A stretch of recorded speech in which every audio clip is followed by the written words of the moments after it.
Assalamualaikum warahmatullahi wabarakatuh.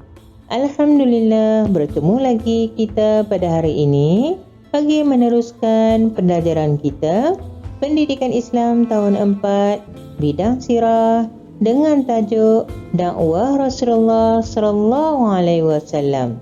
Anak-anak sudah bersedia? Mari kita mulakan pelajaran kita pada hari ini.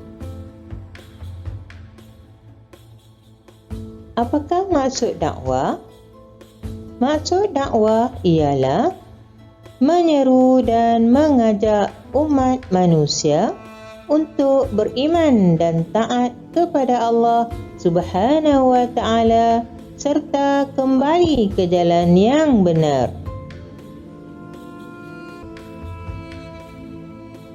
Baiklah anak-anak, mari kita lihat bagaimana cara Nabi Muhammad sallallahu alaihi wasallam berdakwah. Nabi Muhammad sallallahu alaihi wasallam berdakwah di Mekah secara sulit selama 3 tahun. Setelah itu, baginda berdakwah kepada kaum kerabat yang rapat dengannya terlebih dahulu. Selepas itu, barulah diperintahkan oleh Allah Subhanahu wa ta'ala agar berdakwah secara terang-terangan. Semasa baginda berdakwah secara sulit, ia berpusat di rumah Sayyidina Al-Arqam bin Abi Al-Arqam. Nabi berdakwah berbagai cara. Tahukah anak-anak bagaimana cara Nabi berdakwah?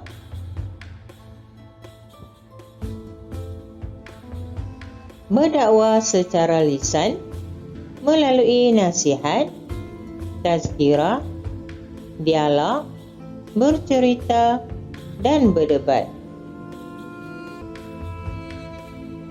Selain daripada itu, Nabi Muhammad sallallahu alaihi wasallam berdakwah secara perbuatan melalui ziarah, memberikan hadiah, mengutuskan surat, menghantar utusan, dan baginda menunjukkan akhlak yang mulia.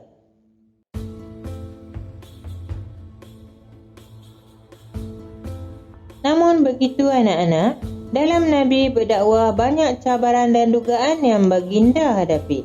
Antaranya ialah tentangan kafir Quraisy. Tentangan yang pertama ialah mereka menyebarkan fitnah. Orang Quraisy menuduh Nabi Muhammad sallallahu alaihi wasallam sebagai gila, ahli sihir dan pendusta. Mereka mendakwa Nabi Muhammad sallallahu alaihi wasallam ialah pemecah belah masyarakat dan pemutus hubungan silaturahim. Tentangan yang kedua pula ialah pemulawan. Orang Quraisy menghalang aktiviti berjual beli dan semua bentuk komunikasi dengan kaum muslimin termasuk perkahwinan. Tindakan itu menyebabkan kaum muslimin mengalami kelaparan dan semakin tertekan. Pemulawan berlarutan selama hampir 3 tahun. Tidak hanya dengan itu, mereka melakukan penyiksaan.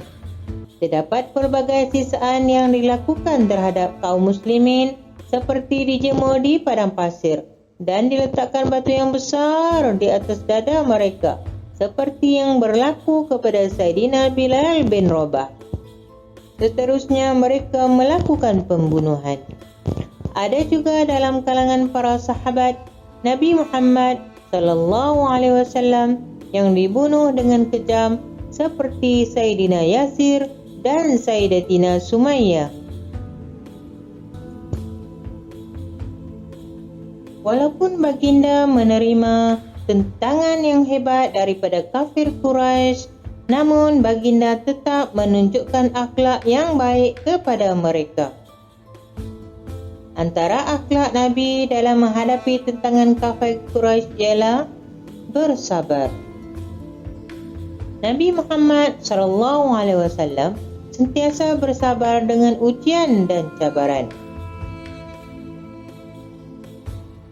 Yang kedua, bergantung harap kepada Allah. Nabi Muhammad SAW tidak pernah berputus asa. Akhlak yang ketiga, prihatin. Nabi Muhammad SAW mengutamakan kaum keluarga dalam berdakwah. Akhlak baginda yang keempat, berjiwa besar. Nabi Muhammad SAW sentiasa berhikmah dan tidak pernah berdendam. Antara akhlak Nabi Muhammad SAW dalam berdakwah ialah yang pertama, Nabi Muhammad SAW sentiasa optimis terhadap janji dan bantuan daripada Allah Subhanahu wa taala. Nabi Muhammad SAW menolak tawaran daripada kafir Quraisy seperti pangkat, harta kekayaan dan wanita. Baginda tetap yakin dengan pertolongan Allah Subhanahu wa taala meneruskan usaha dakwah sehingga berjaya. Yang kedua, Nabi Muhammad SAW seorang pendakwah penyayang. Ketika Nabi Muhammad SAW berdakwah di Taif, penduduk Taif menolak dakwah baginda dengan mengusir dan mencederakan baginda. Lalu datang malaikat membuat tawaran kepada baginda untuk membinasakan mereka. Baginda menolaknya, lalu berdoa agar mereka menerima hidayah. Yang ketiga, Nabi Muhammad SAW seorang pemaaf. Semasa peristiwa pembukaan kota Mekah, baginda telah membebaskan penduduk Mekah yang pernah melakukan kejahatan kepada baginda dan memaafkan mereka. Oleh itu anak-anak, marilah sama-sama kita contohi akhlak Nabi Muhammad SAW semasa berdakwah. Semoga anak-anak memahami pelajaran pada hari ini. Sehingga berjumpa lagi. Sekian, wabillahi taufiq wal hidayah. Wassalamualaikum warahmatullahi wabarakatuh.